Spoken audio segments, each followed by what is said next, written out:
అది ఊస్టింగ్ అయిపోతుంది కదా. అందుకే కమిషన్లు వచ్చే పైసలకు పనులకు మాత్రమే పైసలు ఇస్తాడు రేవంత్ రెడ్డి. రైతు బంధు ఇస్తే కమిషన్ రాదు, అందుకే రైతు బంధు ఇయ్యడు.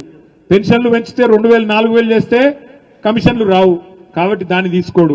మహిళలకు నెలకు 2500 ఇస్తా అన్నాడు, మహాలక్ష్మి అన్నాడు, అది ఇయ్యడు, కమిషన్ రాదు. మరి ఏం చేయాలా?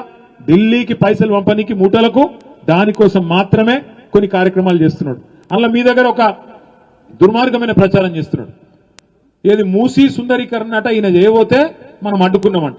ఇక దానికి మీ కోమటిరెడ్డి వెంకటరెడ్డి రేవంత్ రెడ్డి ఇంతటోళ్ళు కాదని చెప్పి ఇక్కడ పాదయాత్ర చేసిరు వలిగొండలో. నేను చూసిన ఇక్కడ వచ్చి చెప్తున్నారు వాళ్ళు, మా నల్లగొండ జిల్లాకు మా భువనగిరికి విషం తాగిపిస్తారవయా మీరు, మాకు మంచి నీళ్లు కిందికి తీసుకొస్తామంటే మీకేమన్నైతుంది అని చెప్పి లొల్లి పెడుతున్నారు వాళ్ళు. దయచేసి మీకు ఒక విషయం నేను వాస్తవం చెప్పాలి. కేసీఆర్ గారి ప్రభుత్వం ఉన్నప్పుడే, మన ప్రభుత్వంలో నేను మున్సిపల్ మంత్రిగా ఉన్నప్పుడే 1 2 కాదు 36 మురుగునీటి శుద్ధీకరణ కేంద్రాలు, ఎస్టీపీలు, సివరేజ్ ట్రీట్మెంట్ ప్లాంట్లు 4000 కోట్ల రూపాయలతో మనమే కట్టినాం. కట్టి మూసీలోకి వచ్చే నీటిని మొత్తాన్ని 100% సివరేజ్ ట్రీట్మెంట్ చేసిన ఘనత మన నాయకుడు కేసీఆర్ గారిదనే మాట నేను మీకు విజ్ఞప్తి చేస్తా ఉన్నా. సరే, మొత్తం పని కాలే, ఇంకా కొంత పని మిగిలి ఉండే. ఇలా నిజానికి రేవంత్ రెడ్డికి కానీ కాంగ్రెస్ ప్రభుత్వానికి కానీ చిత్తశుద్ధి ఉంటే ఆ 2000 MLDల మురికి నీరు ఏదైతే మూసీలోకి వస్తున్నదో హైదరాబాద్ మహానగరంలో, వాటికి ఎస్టీపీలు కడితే చాలు. దానికి అయ్యే ఖర్చు ఎంత? సుందరీకరణకు ఎస్టీపీలు కట్టడానికి మొత్తం అయ్యే ఖర్చు 16,000 కోట్లు. ఈ లెక్క కూడా మనమే గతంలో డిపిఆర్ తయారు చేసి పెట్టినాం. కానీ రేవంత్ రెడ్డి గారు ఏమంటున్నారు? 1,50,000 కోట్లు ఖర్చు పెడతారంట దానికి. 16,000 కోట్లతో అయిపోయే పనికి 1,50,000 కోట్లు అంటున్నాడు. దాన్ని అడ్డుకున్నాం మనం. ఈ దోపిడీ కరెక్ట్ కాదు. 16,000 కోట్లలో అయిపోయేదానికి 1,50,000 కోట్లు ఎందుకు చేస్తున్నావు? మీ ఢిల్లీ బాసులకు మూటలు పంపేందుక అని అడ్డుకుంటే ఇక్కడికి వచ్చి బదనాం చేస్తున్నాడు. మూసీ నాపుతున్నారు అంటున్నాడు. 16,000 కోట్లలో ఆ పని కూడా పూర్తి చేస్తాం. ఒకవేళ వీళ్ళు చేయకపోతే 2 నెలల్లో మన ప్రభుత్వం వస్తుంది, మనమే చేసుకుందాం. నల్లగొండ జిల్లాకు, భువనగిరి జిల్లాకు ఎట్టి పరిస్థితుల్లో మన పార్టీ ఎన్నడూ అన్యాయం చేయలేదు, గతంలో కూడా భవిష్యత్తులో కూడా చెయ్యము అనే మాట కూడా నేను విజ్ఞప్తి చేస్తున్నాను.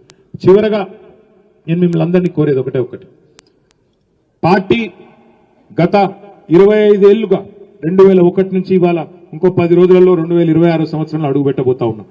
గత 25 ఏళ్లుగా ఈ ప్రాంతంలో బలంగానే ఉన్నది. 2001 నుంచి కూడా ఇక్కడ ఎంపీటీసీలు, సర్పంచులు, భువనగిరి జిల్లాలో గెలిచిన వాళ్ళు ఎంతో మంది ఉన్నారు, సీనియర్ నాయకులు ఉన్నారు. నేను ఇక్కడికి వస్తుంటే లోపలికి మా రాజవర్ధన్ రెడ్డి అన్న కనబడ్డాడు. అట్లా ఎంతో మంది సీనియర్ నాయకులు, మా అమరేందర్ గౌడ్ సాబ్ ఇక్కడనే ఉన్నాడు.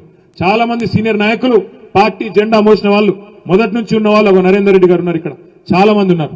అట్లాంటి నాయకులందరూ కూడా వారిని స్ఫూర్తిగా తీసుకునే మనం కొట్లాడుతూ ఇవాళ 2 సార్లు ప్రభుత్వాన్ని నడిపినాం, 14 ఏళ్లు ఉద్యమాన్ని నడిపినాం. గత 2 ఏళ్లుగా ప్రతిపక్ష పార్టీగా సమర్థవంతంగా మన పాత్ర మనం పోషిస్తా ఉన్నాం. తప్పకుండా ప్రజల పక్షాన నిలబడదాం, కొట్లాడదాం. 6 గ్యారంటీలు ఏమైనా అడుగుదాం. రుణమాఫీ ఎందుకు మొత్తం చేయలేదో నిలదీద్దాం.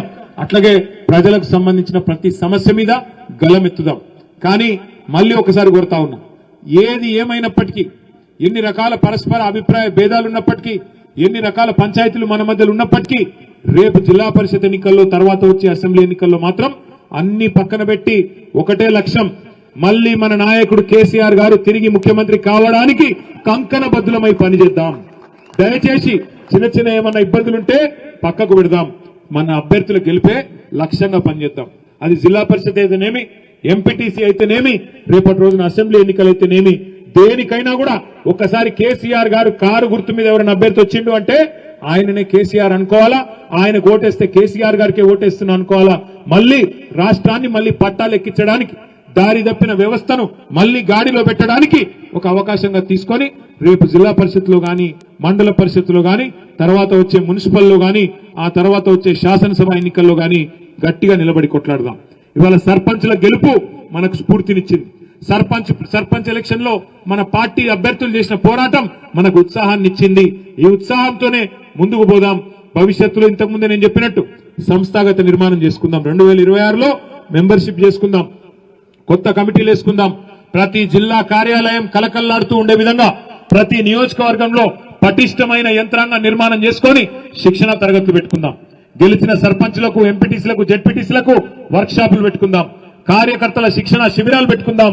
మీరు ఎక్కడికి పిలిచినా రాష్ట్రంలో తప్పకుండా వెంటనే వచ్చి మీ ముందుండి మీ కష్టంలో సుఖంలో నేను కూడా మీతో ఉంటా, మీ అన్నగా, మీ తమ్ముడుగా అని మళ్ళొక్కసారి మీకు విజ్ఞప్తి చేస్తూ ఈ అవకాశం ఇచ్చిన యాదాద్రి భువనగిరి జిల్లా నాయకత్వం మొత్తానికి పేరు పేరున ధన్యవాదాలు శుభాకాంక్షలు తెలియజేస్తూ గెలిచిన సర్పంచులకు ఉప సర్పంచ్